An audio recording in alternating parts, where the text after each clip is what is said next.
வணக்கம். வாங்க இன்னைக்கு ரசம் வைக்கிறது எப்படின்னு பார்க்கலாங்க.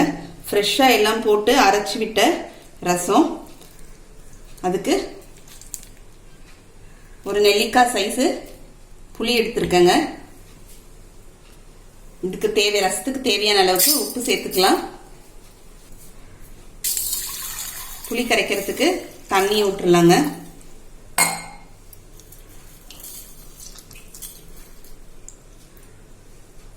அஞ்சுலேருந்து 10 நிமிஷம் வரைக்கும் ஊறட்டோங்க. அதுக்கு நம்ம புளியை கரைச்சி தண்ணி எடுத்துக்கலாம். இப்போ நம்ம எடுத்து வச்சு இந்த புளியை நான் கரைச்சி எடுத்து வச்சுட்டேங்க. இப்போ அரைக்கிறதுக்கு தக்காளி பழம் 2 எடுத்து வச்சுருக்கேங்க. ஒரு பழம் கரைச்சிக்கலாம், ஒரு பழம் அரைச்சிக்கலாம். அது கூடவே 5 பூண்டு பல், ஒரு 10 இலை கருவேப்பிலை கழுவி எல்லாம் எடுத்து வச்சாச்சுங்க. கொத்தமல்லி தழை இந்த அளவுக்கு.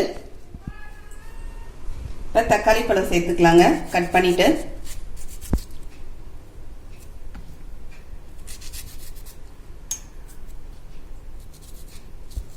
தக்காளியில் இந்த நடுப்பகுதி எடுத்துடலாம்.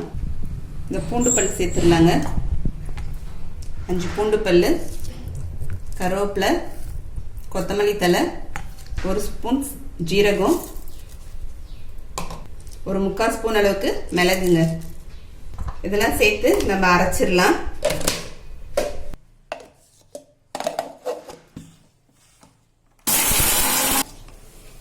கொஞ்சம் தண்ணி சேர்த்துக்கிறேங்க. அரைச்சி வச்சிருந்த அந்த சாந்தை இதுல சேர்த்துடலாங்க. புளி தண்ணி கூட தண்ணி சேர்த்து நம்ம சேர்த்துக்கலாம்.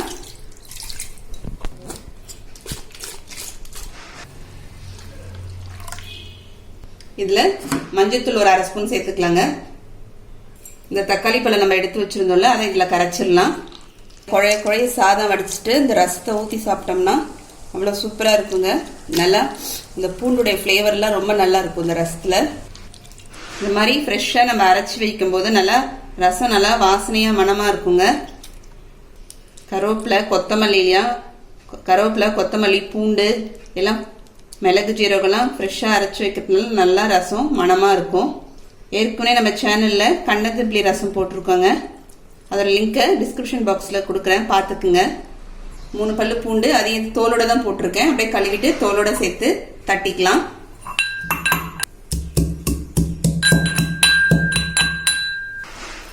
இப்போ நம்ம அரைச்சதுக்கு ஒரு 5 பல்லு அளவுக்கு பூண்டு எடுத்திருந்தோம். இப்போ தாளிக்கிறதுக்கு ஒரு 3 பல்லு அளவுக்கு நான் பூண்டு தட்டி வச்சிருக்கேன். அதையும் இதோட வச்சிடுறேன். இப்போ நம்ம ரசம் தாளிச்சிடலாங்க. 1 ஸ்பூன் அளவுக்கு எண்ணெய் விட்டுருக்கேங்க. இப்போ எண்ணெய் காஞ்சிச்சுங்க. 1/2 ஸ்பூன் கடுகு சேர்த்துக்கிறேன்.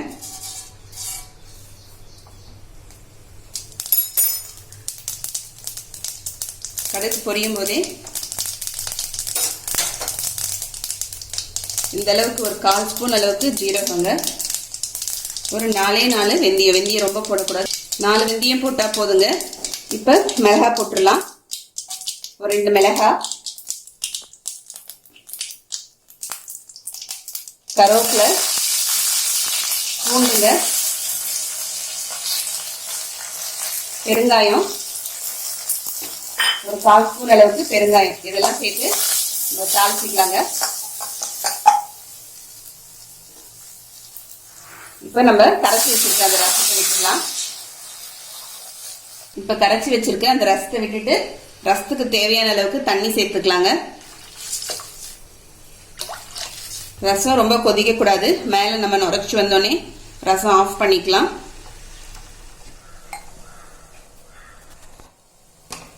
நமக்கு ரசம் நல்லா நுரைச்சி வந்துருச்சுங்க.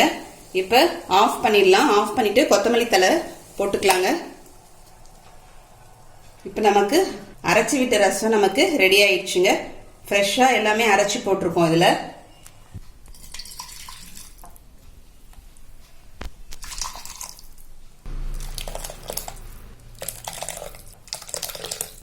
நீங்களும் இதை மாதிரி செஞ்சு பாருங்க. செஞ்சு பார்த்துட்டு எப்படின்னு கமெண்ட் பண்ணுங்க. இந்த வீடியோ பிடிச்சிருந்தா லைக் பண்ணுங்க, உங்க ஃப்ரெண்ட்ஸ்க்கு ரிலேட்டிவ்ஸ்க்கும் ஷேர் பண்ணுங்க. மறக்காம சப்ஸ்கிரைப் பண்ணுங்க. கூடவே பக்கத்தில் இருக்க பெல் பட்டனையும் பிரஸ் பண்ணிடுங்க. அடுத்த வீடியோல பார்க்கலாம். தேங்க்யூ.